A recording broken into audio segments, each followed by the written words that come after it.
All right, thank you. All right, thank you, Stefan, for the invitation. You know, when you finally meet someone, you've read their book and their papers, it's always like you're kind of shocked, and so I'm definitely a fanboy, Stefan.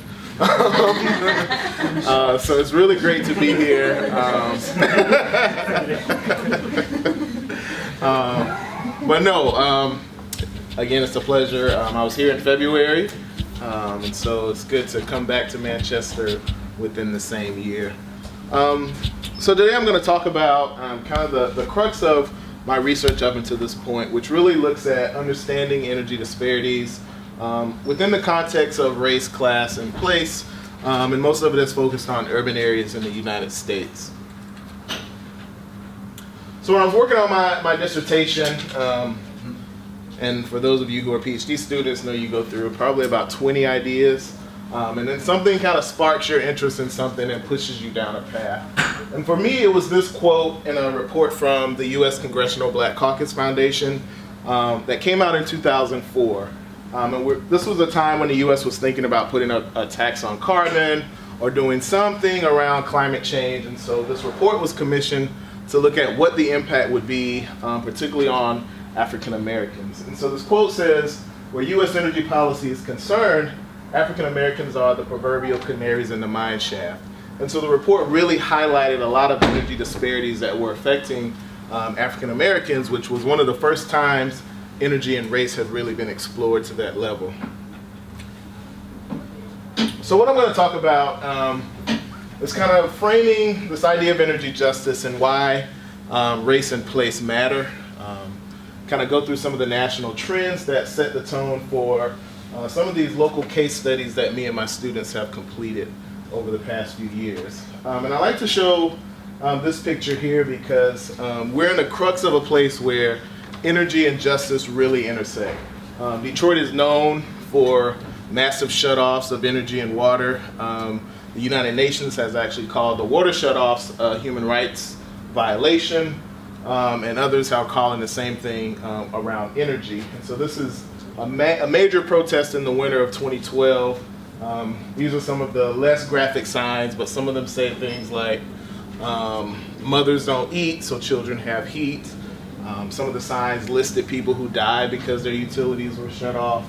And so this idea of kind of energy insecurity and energy poverty is really hitting home in the Detroit area. So a lot of my thinking revolves around this question: is energy a basic human right? We know it's not guaranteed, it's not written in our constitutions, but there is a big push to think about energy as a right because it's so vital to everything we do. We couldn't be in here doing this presentation if it wasn't for the lights and the computer being able to be plugged in. And so energy is very vital to this whole idea of life and the pursuit of happiness.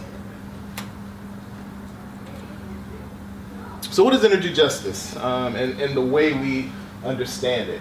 It really seeks to apply the principles of justice to the basic idea that people are energy oppressed, right? And it started out as this kind of international context between developed and developing countries.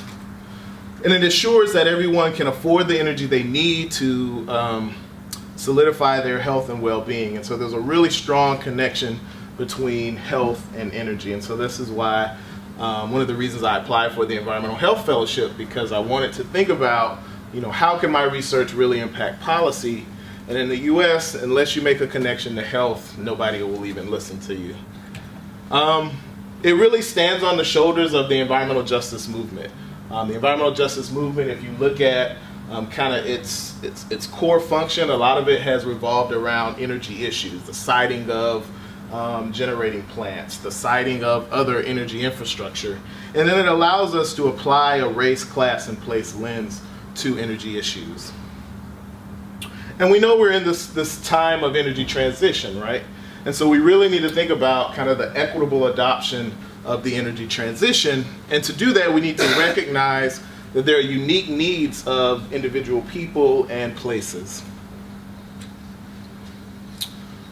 So another colleague, Diana Hernandez, who's at Columbia School of Public Health, issued this call for energy justice and thinking about these 4 basic rights. The right to healthy, sustainable energy production, the right to the best available energy infrastructure, the right to energy that's affordable, and the right to energy that's uninterrupted. And so a lot of the research around shutoffs comes in this uninterrupted energy service component. So a just energy system fairly disseminates the benefits and costs of energy services, and it also makes sure that people are participating in the decision-making process. How many people actually feel they participate in energy decision-making? Oh, see, okay. But I ask that question a lot of times, and a lot of, most of us are just consumers of energy, right? So we pay our bill. We may not be able to pay our bill, but we're not really at the table when regulators are making decisions, when there's legislation or policy around what the rate is going to be. And so this idea of energy justice says that we should be at the table. So this cost or some of the hazards and externalities that are associated with energy should be fairly disseminated. The benefits, who can access modern technology, who can participate in different schemes, and then the procedures. Where are we in the decision-making process? Is it open if we consider these as public utilities? And so most of the research kind of falls either into all 3 or individual components of the tenets of energy justice, particularly distribution justice, which is what I'll talk about a lot today. Like how is energy efficiency distributed across income?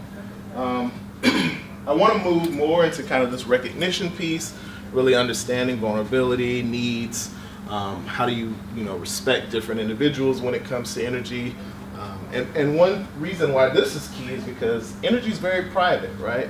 I mean, this is something you do behind closed doors, and so when you start talking to people about their energy use, their energy efficiency, you can find issues with people really opening up about that, especially can they afford it. And we also have some research going on now that looks at kind of procedural justice, trying to understand participation in different programs, also how open are meetings around rate making, and so some really interesting things going on around that. And then this energy justice conceptual framework with these several principles, focusing a lot on availability and affordability, because those are kind of the 2 that are less controversial. Everybody thinks energy should be available for folks, and everybody thinks it should be affordable. Now, when you get into some of these other issues, they can get a little contentious, especially transparency and accountability. Utilities are primarily private-owned companies in the U.S., investor-owned companies at that. So you got investors that want a return on their investment, and so a lot of things are not as transparent as they should be.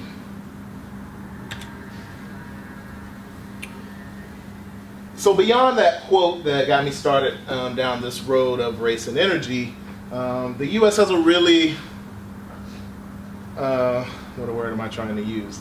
The U.S. has a history when it comes to race relations that really impact where people live, the type of housing they consume.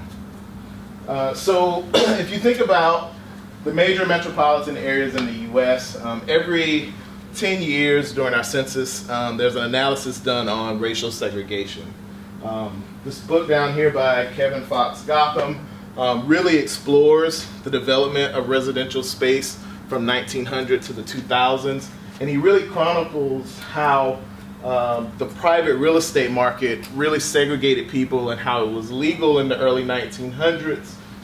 There was a Supreme Court case in 1948 that said that these covenants were no longer legal, and so people could say this neighborhood is only for whites, this neighborhood is only for American-born whites, and so even immigrants to the country that are now considered white were sometimes excluded from neighborhoods. And I like to show this BBC article because I'm in the UK, and this question came up, why don't black and white Americans live together? And so it's kind of internationally known that this segregation actually exists.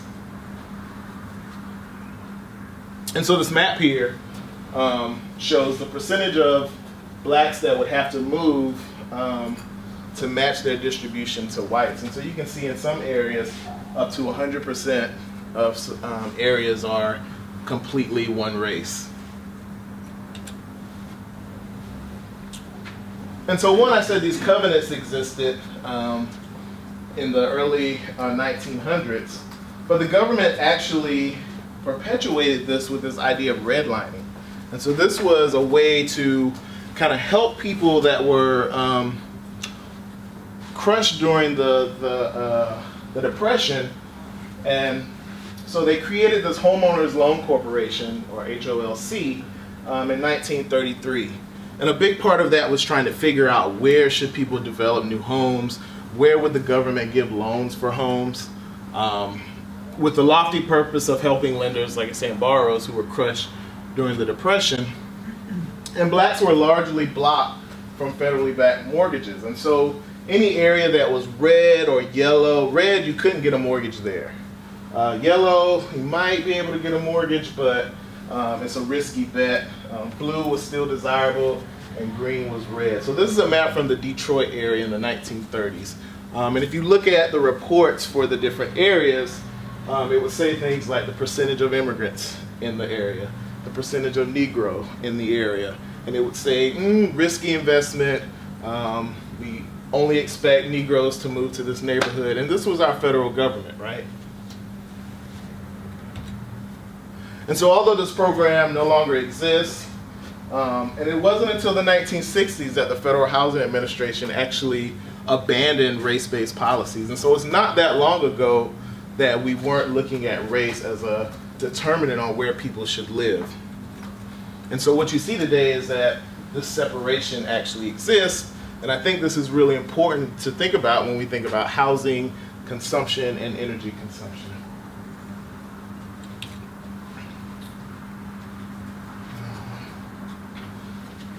So this didn't fully load. But what this would show is a tapestry of kind of where people live racially across the country. And you can see like very stark instances of where a majority of different races live. And so all of this would show, I don't know how I did that, but you would see a lot of like African Americans living in the southeast of the country, Hispanic Americans living on the west and southwest, and then white populations throughout the rest of the country. And so how does this translate into national trends? So as the housing count continues to increase in the US, our consumption per housing unit is actually stabilizing or going down, right? So we're making really big strides when it comes to energy efficiency. But what do you think is the issue there looking at a marker like this? More houses increasing faster than the consumption per house is going down. So what do you think? What do you think about that, though? As far as so someone would look at this and say, "Oh, we're doing great when it comes to energy efficiency." Yeah, there's reductions at the level of the household energy consumption. Yeah, and most of this is new housing. So our new housing is really efficient because of building codes, but we have a lot of old housing in the country, and so. So when this chart was put out by the Energy Information Administration, their headline was, housing in the US is becoming more efficient. And so it's like, yes, we have really efficient housing, we're doing great in the residential sector, but then that kind of forgets about all the people who are living in older housing, built under older building codes that are very inefficient. And a big part of that has been in our HVAC systems, right? And so back in the 90s, heating and cooling represented the majority of the end-use consumption in houses. And now it's under 50%, but we still have a lot of appliances and electronics that are consuming a lot more energy, but we've become a lot more efficient in our heating and cooling systems. But again, this is for new housing, so this is really driven by building codes for newer housing. But when we start to look at this over different demographics, this is a chart looking at energy consumption, cost, energy use intensity, and burden over higher income and lower income households. So let's start with consumption and cost. So we see that higher income households consume more energy because they often live in larger homes and can actually afford it. And so lower income households have less consumption and therefore a lower bill. And so our energy efficiency policies say utility companies have to reduce consumption. So who do you think they target for their programs? Come on, I haven't taught in 2 weeks. I want. High income households. Yeah. So our programs are targeting higher income households for energy efficiency because the goal set by regulators and policymakers, because we all aren't at the table, says we want you to reduce your consumption so you can save the planet. But there's nothing about equity in there. And so my argument is that we really should be looking at energy use intensity and burden. And we see the total opposite when we do that. We have low-income households who are spending, upwards of 10% of their income on energy, and they're using, a lot more energy per square foot or per square area than higher-income households. And so again, we should flip and say, let's target lower-income households with energy efficiency. So we don't have a measure for energy poverty or fuel poverty like you do here. So some of our private sector economists have said if you spend more than 6% of your income on energy, that's unaffordable. And I wanted to break this out here so you all could see how this varies across cooling, heating, and all energy. And so again, time and again, we see that low-income households have a larger burden than the average U.S. household.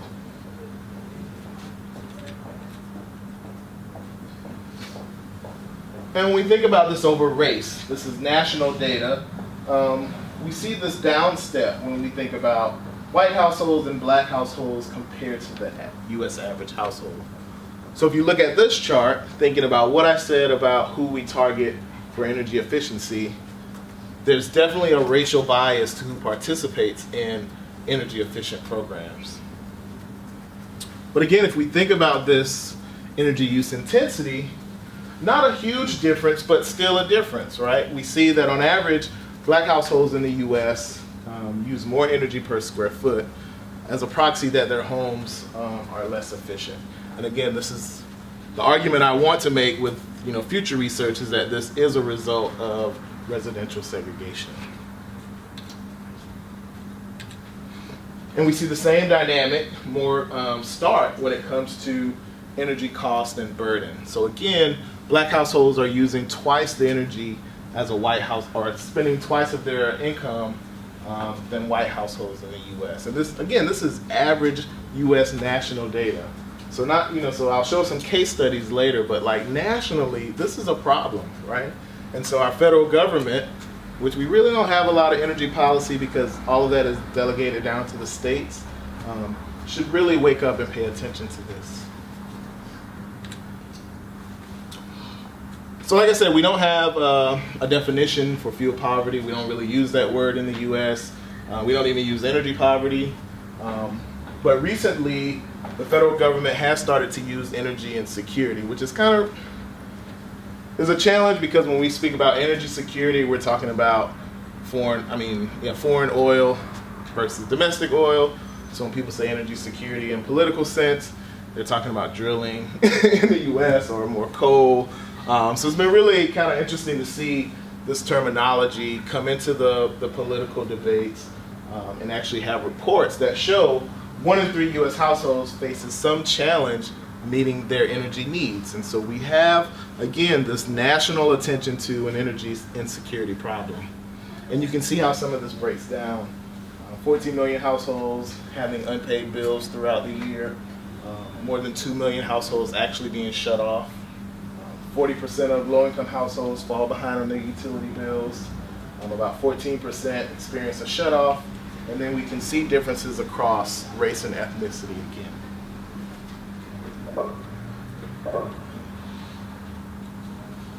So a lot of my research used to be bookended between the 1970s and the 2000s. So I've updated this to talk about the current period as who knows, right? What's going to happen as far as government action around this idea of energy insecurity. So everyone knows that we had the oil energy crisis in the 70s. President Carter really kind of took that as a moment to kind of lead the country to energy conservation. So it was really about a behavioral change and saying that conservation is the quickest, cheapest, most practical source of energy. So if you fast forward to 2009, we had the economic crisis.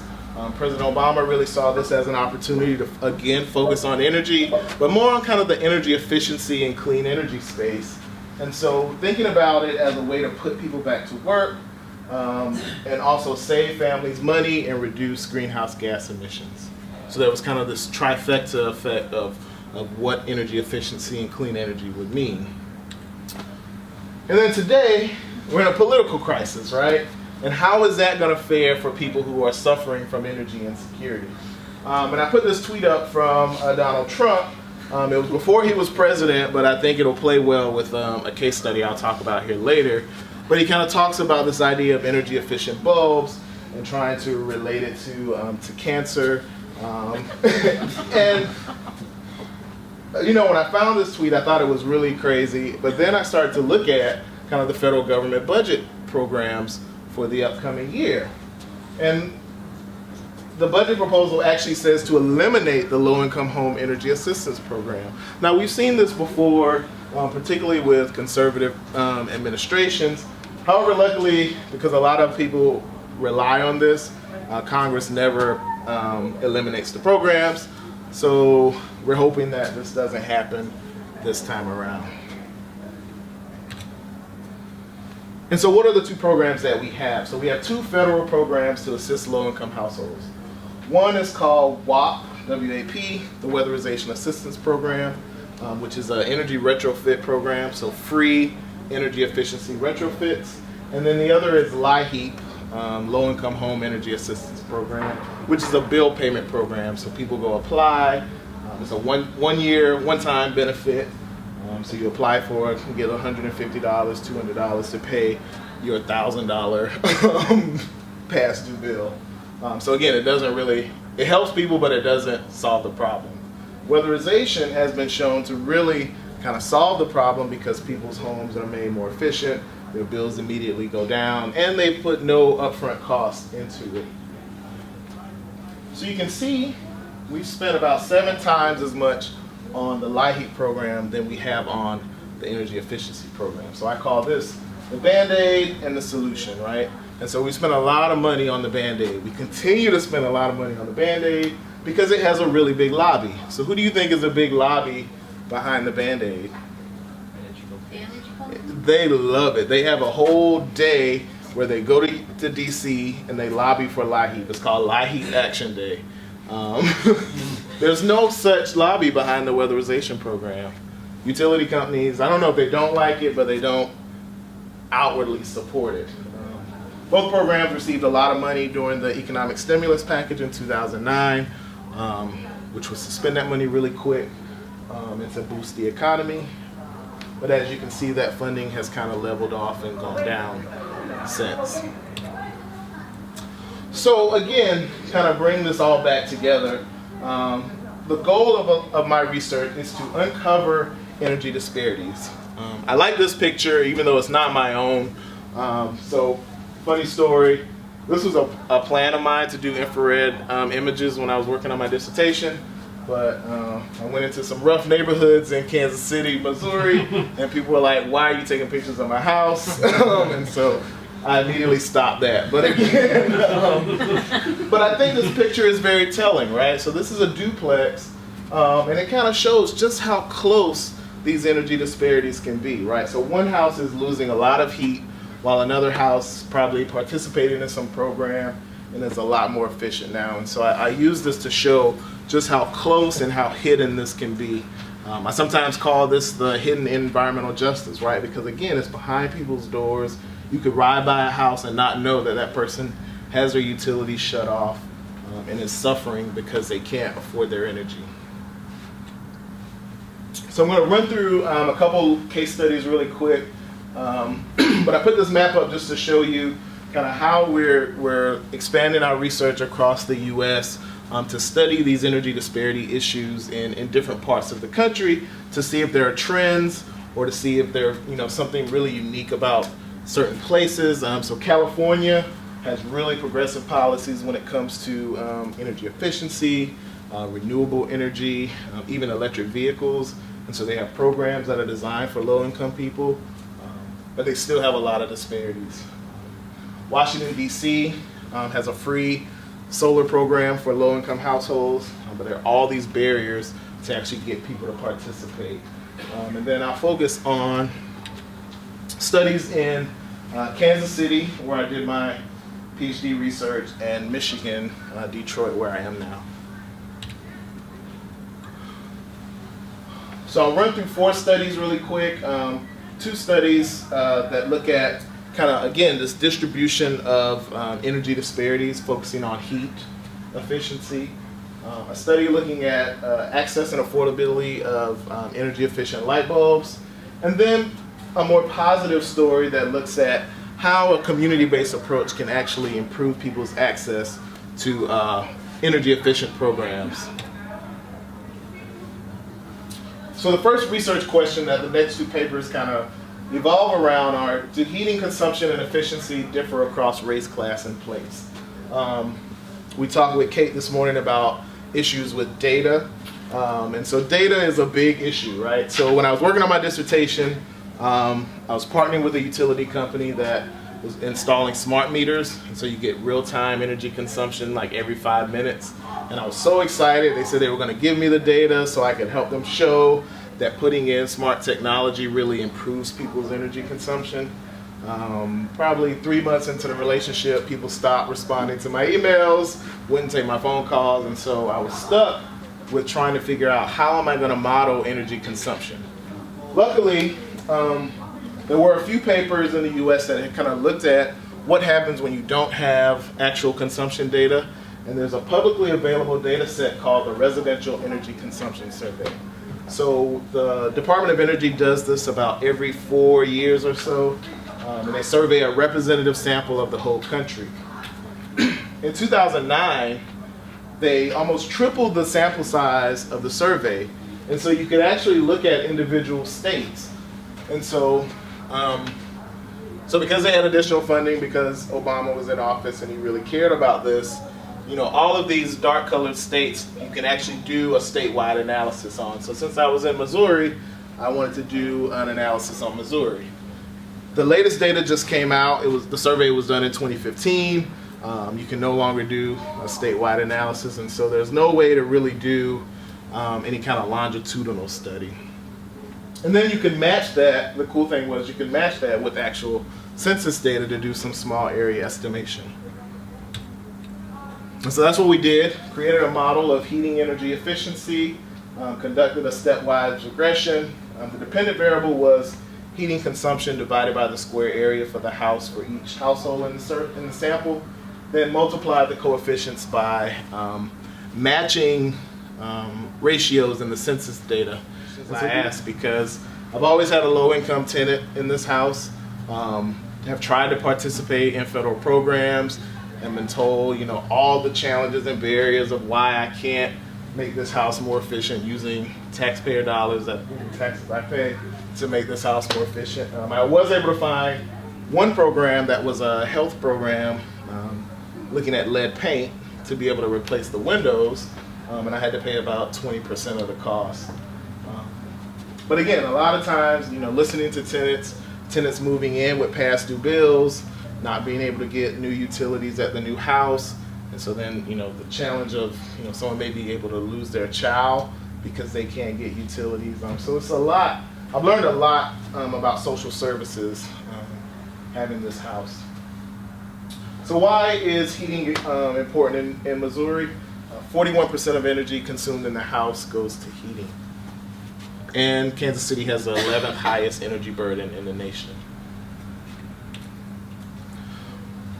So again, when it comes to segregation, again, this one has been outlawed since the 1960s.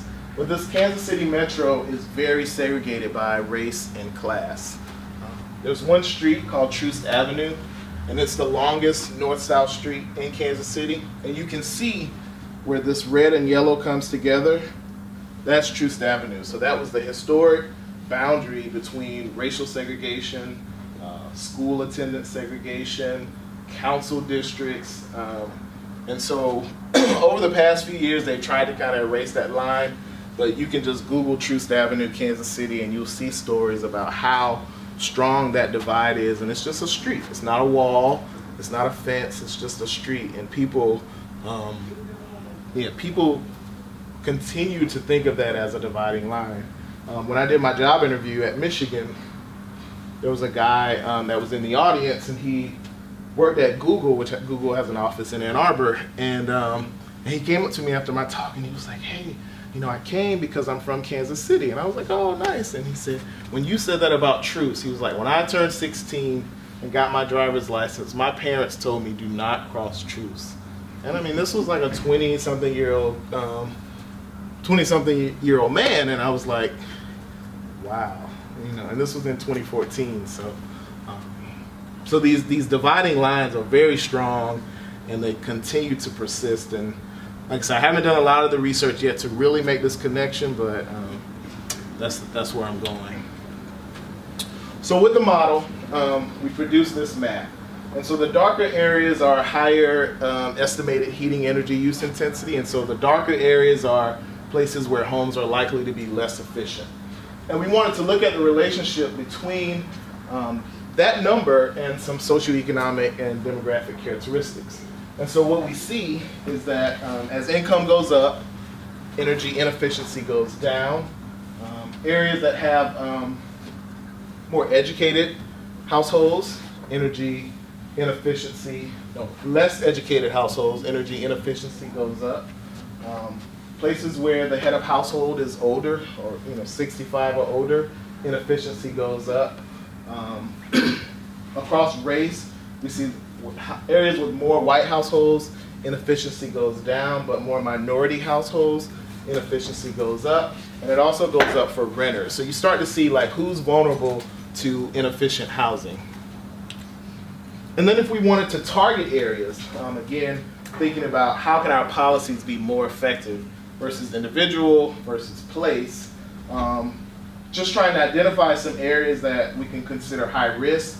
That was if their median EUI or energy use intensity was above the median, their age of home was above, and if they had higher poverty.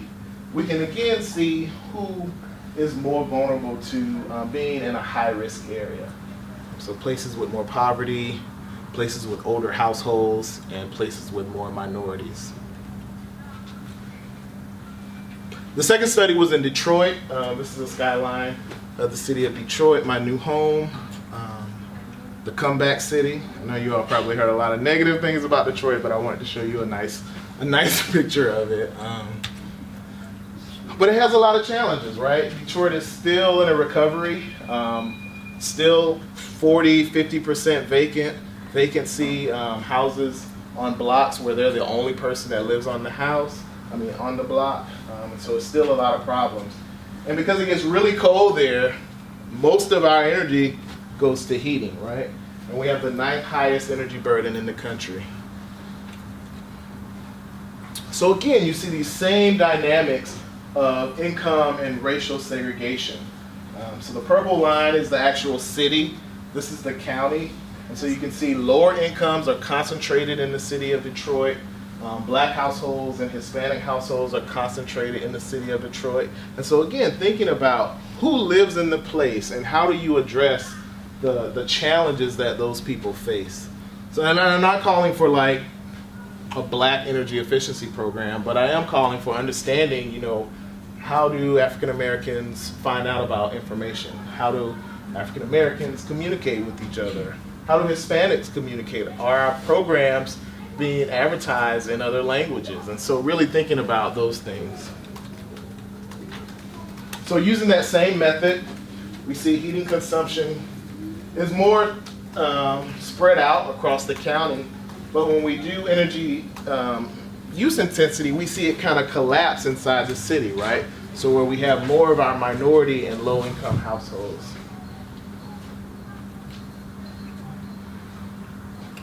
Now on this one, we wanted to look at consumption versus inefficiency, because thinking about this from a justice perspective, who consumes more and who's more burdened, right? And so we can see for almost every category, there's a flip in the arrow. And so higher income households are consuming more energy, like we showed in the earlier table, and their houses are less inefficient. In Detroit, we didn't find any significant differences in consumption across race, but we saw that significant difference when it came to inefficiency. And again, renters are very, very vulnerable to living in inefficient housing. And so thinking about, what programs are available for tenants. So this is our latest study. Again, looking at energy efficient light bulbs. So what is access like when we talk about this energy transition? Does everybody have affordable access to changing technology? We're still, you all are doing a lot better than we are when it comes to LED bulbs. We're at like 29% of people that just have one.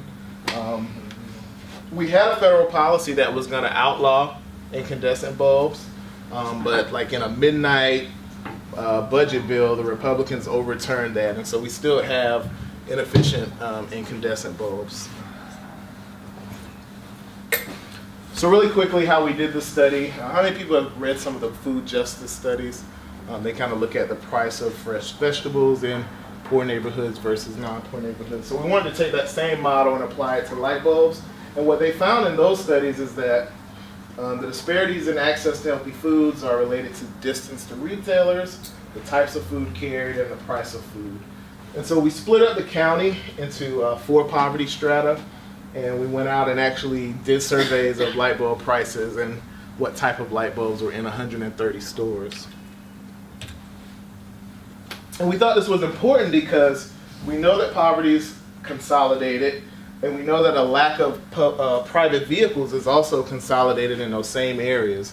And so the assumption is that if people don't have access to a vehicle, they're going to be highly likely to shop in local stores. And so we wanted to know, do local stores provide the technology that people need? And we have horrible public transportation too. And so what we found was in areas where, so this was really interesting. So still, a majority of stores in all poverty strata still had incandescent bulbs, right? They were still on the shelves, they were still for sale. CFLs are kind of on their way out. We didn't really like CFLs in the US. People call them squiggly, or they were ugly. But we saw a really stark difference when it came to the availability of LEDs. So in the low poverty areas, almost all stores had LED bulbs. But when you got down to the really high poverty areas, just over half the stores we went into in those areas had LED bulbs. And so again, thinking about what people see on the shelf when they go in the store is one barrier. The other barrier is the cost. So one interesting thing is that the cost of incandescents kind of goes down as areas get poor. So in the poor areas, incandescent bulbs were the cheapest. And the cost of LEDs rose as you went to poorer areas, right? And so you're thinking about $5.20 to an almost $8 bulb for an LED bulb in a poor area where over 40% of the people are below poverty versus $1.62. So if you're poor, you're already struggling, what bulb are you going to pick up? The $1.62, right? And then from a transition perspective, the cost to upgrade from in a poor area than a non-poor area is 2 times as much, from 162 to 787 versus 210 to 520. And so we were like, why are we finding this? Because we took the best bulb price on the day that we surveyed. And when we looked into the data a little more, what we found was that bulbs in low poverty areas were being subsidized by the utility company. And so on the shelf, there was an instant rebate when you went to buy your bulb that brought the price down. No stores in the poor areas had that instant rebate, even though the utility company said that they partnered with stores in poor areas. So we highlighted that, and they made a couple changes, and so we felt good about that.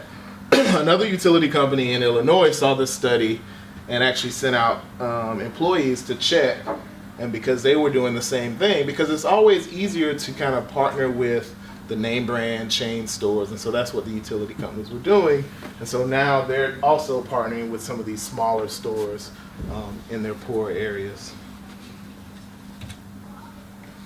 Some other observations. This is what it looks like when you go in big box stores. Some helpful employee is going to come over and help you figure out what your light bulb is or what you need. I know this is a little blurry, but when you go into the smaller stores, you can have anywhere from like one shelf to half a shelf to the shelf on the bottom that has your light bulbs, right? And so if you are in these, lower income areas, there's no help to help you decide what type of bulb you need.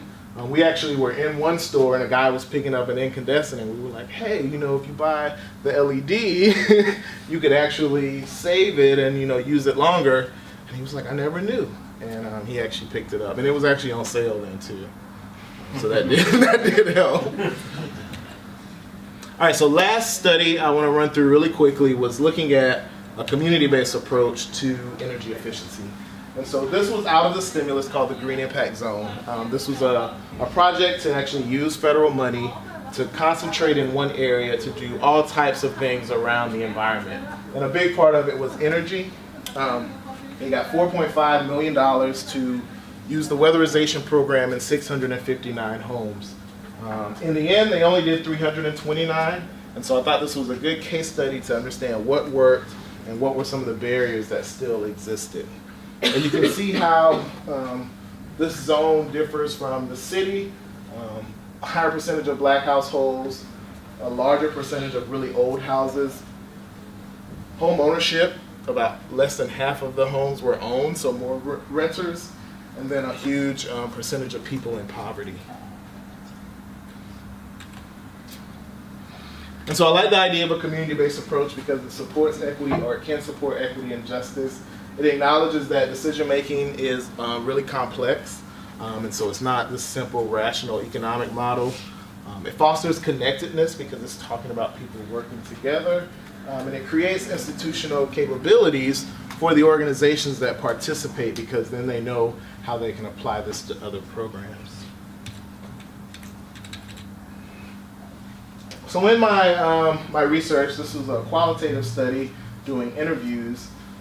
There were 6 barriers that were identified by householders and stakeholders that were working on the project, and I'm going to focus on 3 of them, but they were public priorities and public distrust, a lack of information and this idea of split incentive, pre-weatherization and previous weatherization repairs. So public distrust. So again, just a little bit about this area. Disinvested for over 5 decades. So left behind, really bad infrastructure, bad housing quality, a lot of promises that were not kept. And so equity was like the last thing on people's mind, right? So people were like, or energy equity was the last thing on people's mind. People feared this idea of an energy audit. Kansas City was really aggressive when it came to inspections. And so people really people would get a lot of violations for trash in the yard or their grass too high. So people really didn't like the fact of someone coming in their house. So they changed the term audit to consultation, which really eased the fear of a lot of people. Again, this fear of unknown individuals. And so what they did was hire an African-American staff to implement the program. And most of the people were actually from the neighborhood. And then also created block captains. There were neighborhood associations, but they were limited to the number of people that were participating, and so they expanded that. And people really understood that. So this lady here had been working in these neighborhoods for about 30 years, and she even recognized that, to make this successful, she couldn't be the face of the program, and so she said they really needed an African-American presence and leadership. And then because there were so many senior households, they actually started marketing campaigns using seniors from the neighborhood to do videos about participating in the program. So Ms. Riley here was one of the first videos, and she talked about getting her furnace replaced. And she talked about how bad the old furnace was. It was down in her basement. It kept her house really cold. And then she talked about now her new furnace that she named Little Thunder, which got everybody to laugh about it. And they showed that video at different meetings and all around town. And she talked about how it allowed her to wear less clothes in her house, how the contractors cleaned up after themselves. And so that really helped ease the fear of a lot of the seniors in the neighborhood, and you got more of them to participate. So again, remember I said this area was majority renters. And so because of this targeted approach, they actually noticed that, right? Because originally the program is individuals come in and apply. And so you're not really looking at this holistically, but because it was targeted, they recognize that most of the people that would benefit are renters. And the issue is that the majority of renters pay their own utility bill. Here. But 82% of the weatherization program goes to owner-occupied. And so there's this imbalance between if we have 50% renters, but most of the benefits go to homeowners, we're missing half of the population. And so landlords are often required to pay half the cost, which there's no incentive for a landlord to participate if they're not paying the utility bill, right? And so what they did was found a way to leverage additional funds to bring that cost down to 5%. And they created another video for landlords with a landlord talking about participating. And that got a lot of landlords on board. And then lastly, regulation always causes an issue. So there were a lot of older homes in the area with a lot of low-income households, so that increases the deferred maintenance. There's a checklist of things that have to be fixed before you can participate in the federal weatherization program. And so what they were finding is that when they would go to homes, run through that checklist, homes would be disqualified because of this issue. And so there was no integration between different programs in the city. The city did have a minor home repair program that would fix a lot of those problems that was free or low cost for low-income households.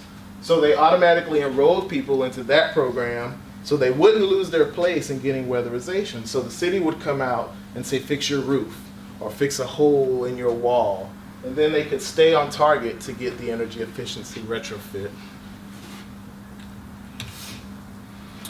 So just to wrap up, energy poverty is a result of a system of procedural, distributive, and recognition justice. There are spatial, racial, and socioeconomic disparities in efficiency, affordability, and technology access. Less efficient areas are clustered. And so a targeted approach could help us overcome that and make our programs more effective. And then a community-based approach recognizes the unique characteristics and needs of communities to overcome participation and technology access barriers. So I'm doing some other stuff. I'll mention this one because this one is one I'm really excited about. So I'm working with a utility company finally. And they answer my calls. They're going to do a flyover this winter of their service territory, infrared flyover. And so they're going to look for heat loss, and we're going to match that with census data to see if there's relationships between socioeconomic and demographic characteristics and areas that have a lot of heat loss, and they're going to use that to target their energy efficiency programs. So I'm really excited about that. I have to thank all these people. These are my current students, and these are former students that have helped me with this research and some of the other stuff that I'm working on. And thank you.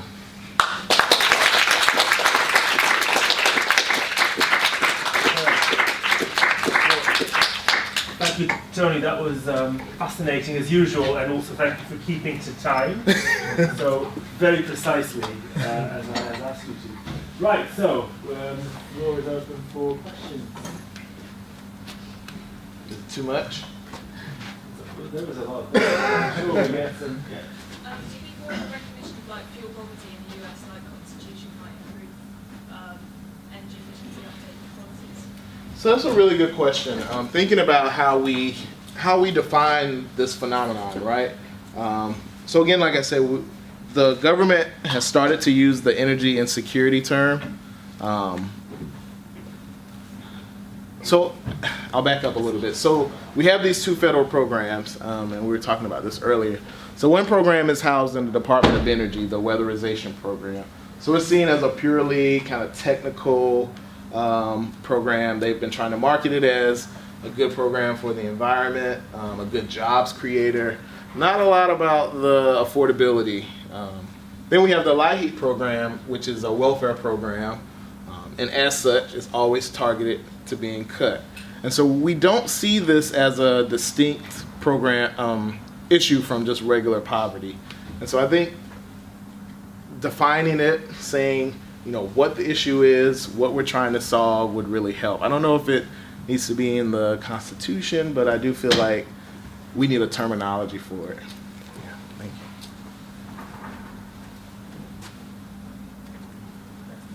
Thanks for your talk. That was really interesting and a lot of information. I guess I have two questions, I suppose. One is, with the two different federal programs, the LIHEAP and the weatherization program, do you have any information about how much, because you mentioned the structural barriers to uptake, like at the end of the fiscal year, how much money was left over in the budgets for either of those? Yeah. Okay, so that's a really good question. So there is never any money left over, right? And that is, so there are two things. So some states have wait lists so each year about 35 million households qualify for either of these programs based solely on income. They're only able to serve about 10% of the need in any given year. And so again, the money doesn't go to waste. But what happens is, what I've heard from agencies is that they spend a lot of money and waste a lot of time going to houses that don't qualify for a lot of those barriers that I brought up. And so that's where they lose money from, staff time and going through the audit process. And so there's never enough money, but there is lost time and money because of the barriers. And then did you find any state programs that either complemented or were in opposition to any of the federal programs? Yeah. Or county, I suppose different government levels around that issue. So the way these two, do you all do block grants here? So we have a lot of our social service programs are done by block grant. So there's federal money that the states have to apply for, which is, they set it up like a competition, but every state is going to get it based on a formula, but they make the states go through this application period every year to apply for the funds. So if you don't apply, you don't get it, but most states apply. So the money comes down to the state, and then at the state level, the state capital level, counties have to apply for that money, and they get it based on a formula, based on the number of low-income people they have, their temperature, their weather conditions. Now, there are counties that have missed their application deadline and didn't get money in any given year. And so most states don't have a similar program because that money comes to them from the federal government. You do see some cities that have additional programs, like the minor home repair program that might do some insulation. Also, you can opt on your energy bill to pay a little extra to go into helping low-income households, which again, that just goes back to the utility company like LIHEAP. And there's also annual fundraisers to help people. So a lot of the assistance comes from the philanthropic sector of the economy. But again, this money usually it's in the form of bill assistance, so it goes back to, so there aren't any other programs for energy efficiency. Hi, thanks, that was a really interesting talk. My question kind of is sort of related to Christina's, and also selfish because I also work in St. Louis. So Oh, nice. I wanted to go back to the case, you said the map of all the case studies that you were building, and I was also wondering about state-based programs and thinking about legislative changes in Missouri that have happened over the past 20 years or so. And since you have two cities in Missouri, what differences are you seeing between St. Louis and KC. Yeah. And are there any meaningful differences between the two cities, or are they kind of operate in similar ways? Yeah, no, thank you for that question, and we'll have to talk about St. Louis. So we have three types of utility companies in the U.S. So we have investor-owned utility companies, which is the majority of where people get their energy from. We also have municipal utilities, so like some cities or counties have their own utility that covers just their county, and we also have co-ops, which most of our rural population is served by co-ops, and so that's kind of customer owned, and so people get rebates at the end of the year if the utility sells more energy than is consumed. And so my parents live in a co-op, and so every year they get like $20 back because the utility sells energy. St. Louis and Kansas City are both served by investor-owned utilities, but two different utilities. So even in the same state, it's two different utility companies. One is Kansas City Power and Light, which now has a new name because it merged with another company in Ameren, Illinois, or Ameren, Missouri, and St. Louis. And so the policies are very different, right? So the utility companies get to apply to the state for their energy efficiency programs and kind of say, this is how we're going to run energy efficiency to meet whatever savings goal the state sets.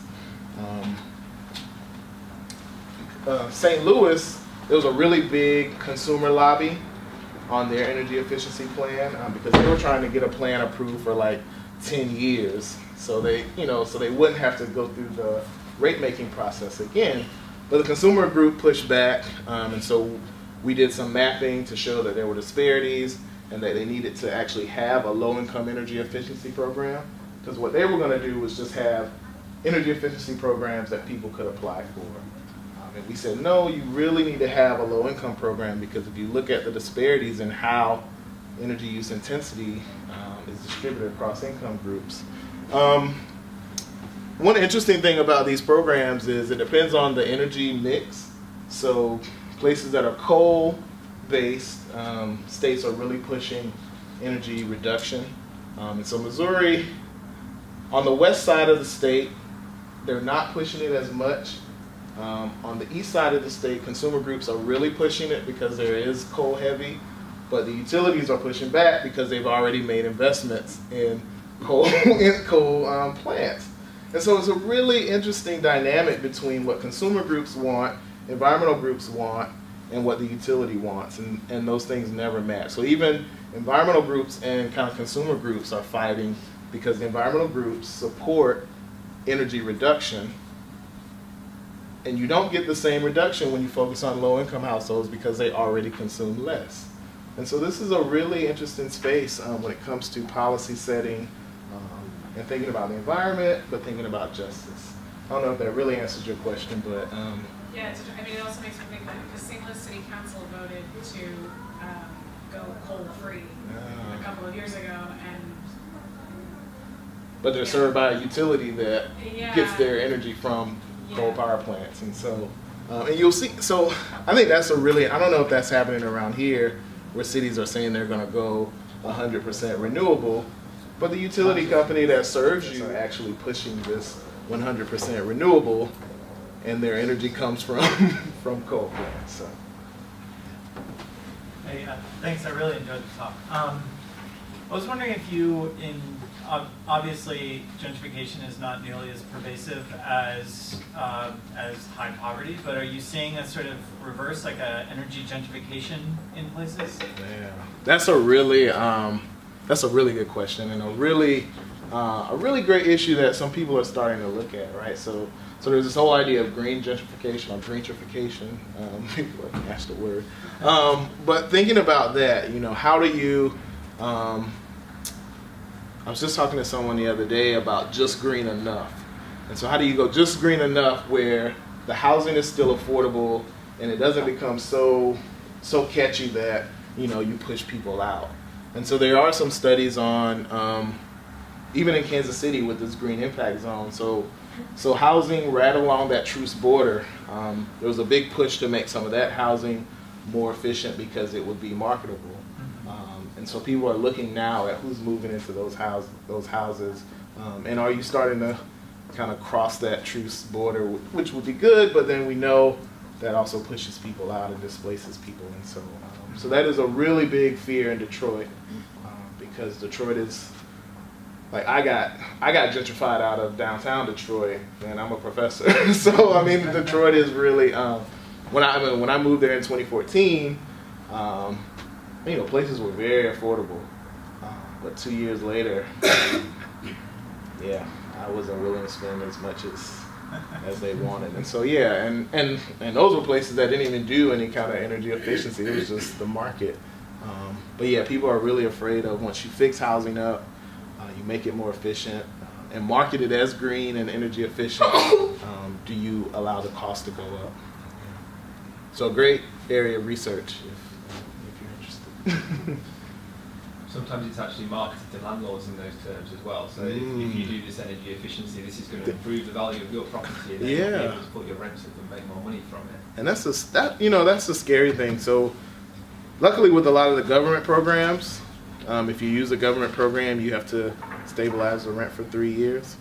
So like when I did the windows, I couldn't raise the rent for like 3 years. But yeah, if it's a self-paid finance program, because people want to make their money back, right? And very few cities actually have set-asides for affordable housing. One good example is Chicago, where so everybody pays a fee on their utility bill that goes into low-income energy efficiency, and landlords are able to tap into that money, but they have to keep the housing affordable. And I think that's, you know, there's some people arguing that that's redistribution of wealth, but I mean, yeah. I have, but would you? Thanks Tony for the talk. Could you say a bit more about the differences you see between, you know, issues associated with energy for heating compared with issues associated with energy for cooling? Yeah. So the federal program, good. Yeah, thank you for that. The federal programs are very cold weather biased, and most of my studies, of course, have been in cold weather states. And so when these programs were set up, the formula was, when they first were set up in the 70s and 80s, like 80% of the money went to cold weather states. And so politicians from the Sun Belt and the Southwest started arguing, and so there's a new formula. I think it was like in the 90s or 2000s, that allowed a little more money to go to those states for cold weather. And they used a health argument, because they talked about death in the summertime, because people didn't have cooling. And so you see more money now going to hot states, but the majority of the assistance money still goes to cold weather states. And so there's a big argument around this cold weather bias for heating.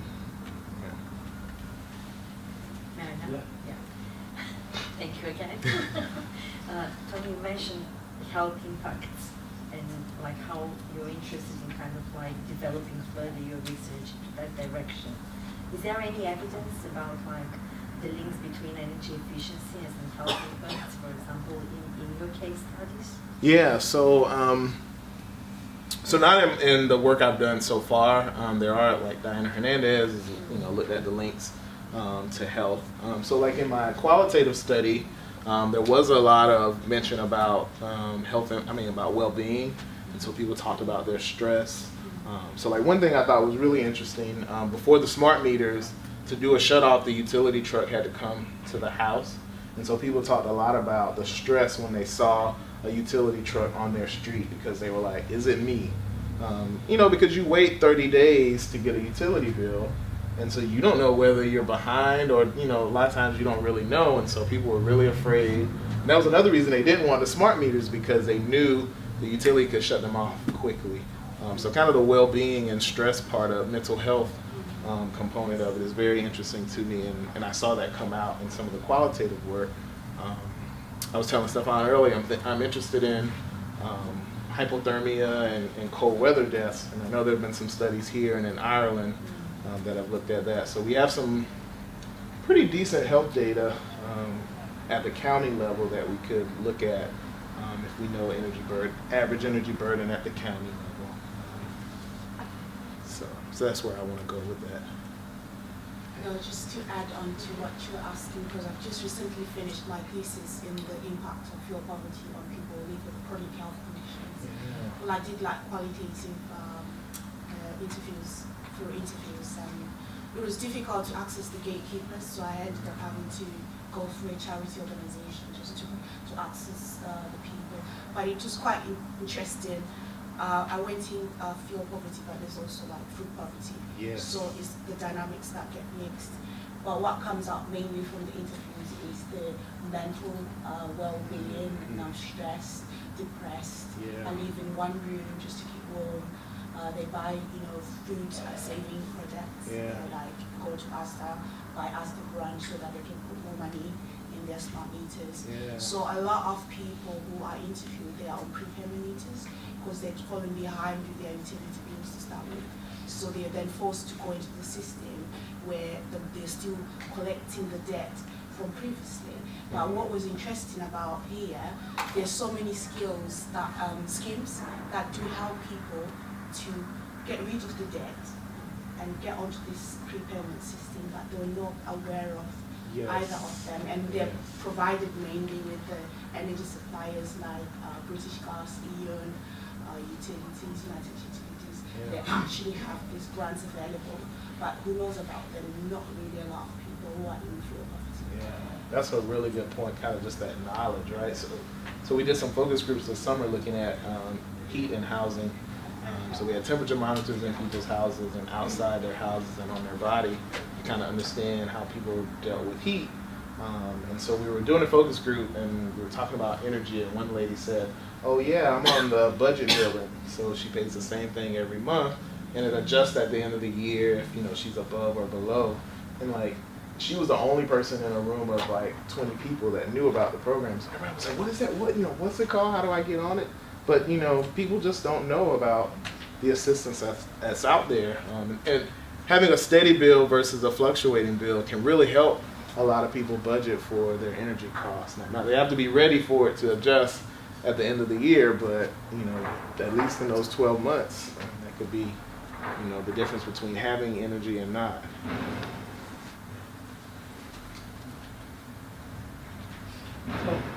Yeah, I was just wondering, in the US, how much competition there is between providers, because one of the things that I've encountered in my research is that although like in the UK there's quite a lot of competition between providers and you can significantly reduce bills that way, people aren't digitally literate to use the price comparison sites. They've got no way of doing that, and their bills are almost twice as much as what you could be paying.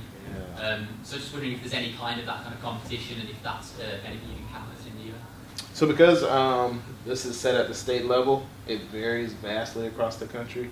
So some states have monopolies, some states have monopolies and competition, some states have total competition. So like where I live in Michigan, we have monopolies for electricity, but gas is deregulated, so you can shop around for gas. But I study this and I still went with the major energy company just because I didn't even know that existed. And so so I think it's really difficult for just a regular person to understand that. But even trying to figure out whether I'm getting a lower rate that's going to last for 2 years or 3 years, because that's what we found in a lot of places is that you sign up for a lower rate and it's a contract for 3 years, and then at 3 years it adjusts, and sometimes it's even more than the monopoly in that fourth year. And so trying to get consumers to be smart about that is really difficult. But again, it depends on what state you're in and how their policies are set up. Could I ask you something? It's more around the theory, but how it connects to some of the fascinating findings you presented. I wonder if we could look at these justice framings a little bit. I mean, they have been they haven't been critiqued, I think, enough. I think those energy justice framings, and I do find the procedural one particularly problematic, particularly when you start looking at these kinds of contexts. Because it somehow assumes that such a thing as a fair procedure and adequate participation is sufficient. you know, and conditions where right now advanced so-called democratic systems are going through constitutional crises. We're talking about fair procedure, and we're talking about participation without thinking about what some people might term political justice, without thinking about okay, I know some of it goes under recognition, but the framings around who matters and why they matter, but also the fact that whose voices are included in the debate and how we introduce contestation in these processes, and you might call it dissensus or whatever that might be, but how processes of absolutely rejecting some of these assumptions go into the debate. I think that doesn't fully account for that. So I wonder what how that might connect through to some of the things you said, or how, some of the experience, especially the experience you've had with regard to the empirical aspect of your work. Yeah, no, I think that's really interesting, Stefan. I think one of the interesting things about energy regulation is that it's at the state level, right? So we have, this level of government that's closer to the people. A lot of the regulators are political appointees, or in some states they're actually elected. And the co-op model is the most interesting to me because co-op participants or members actually vote on the people that set their rates. And so like I asked my parents how many times they voted, and like they had never voted on their representatives. They do now because I brought it to their attention.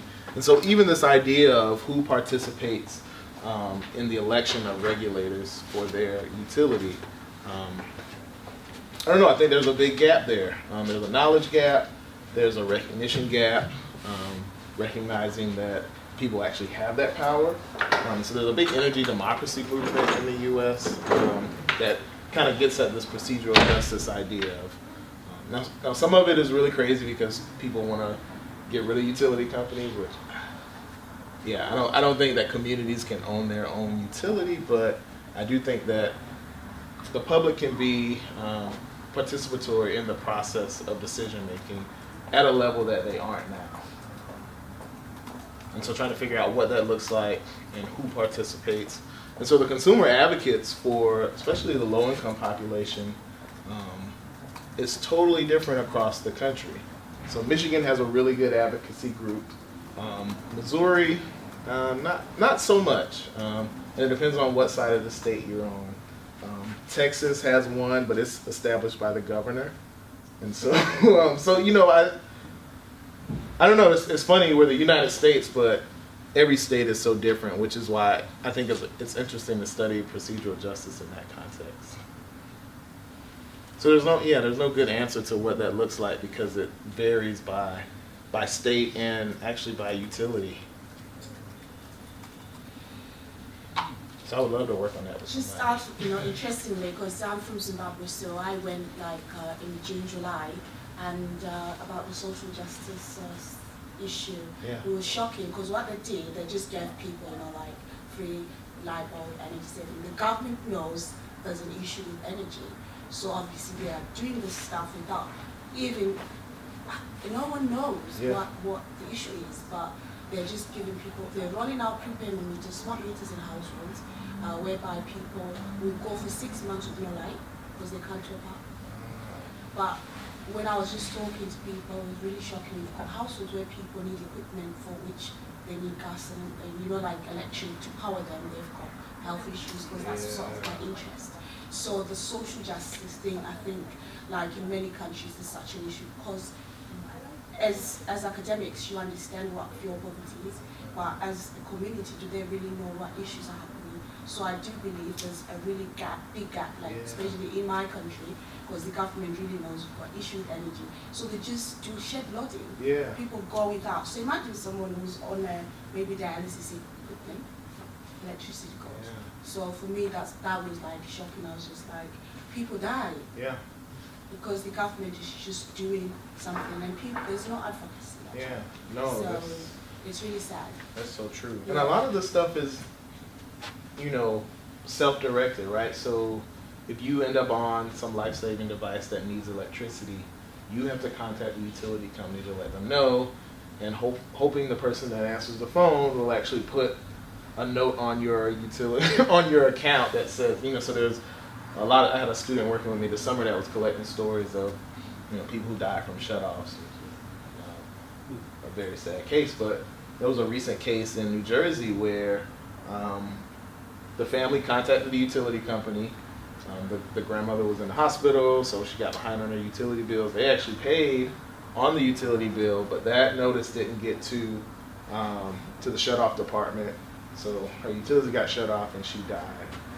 And so, and he found several of those cases, and anecdotal information, but just ones that really make the news. And so the fact that that actually happens, yeah, it's just, again, you know, like, should there be some process that if a doctor assigns you a life-saving device that needs electricity, that before you leave the hospital, that notice is already made, or, you know, should there be some tracking mechanism? So like the Center for Disease Control in the U.S.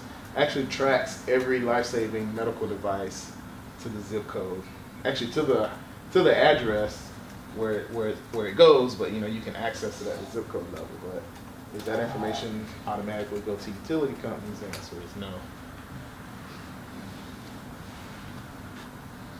Okay, right. So thank you Thank once you. again.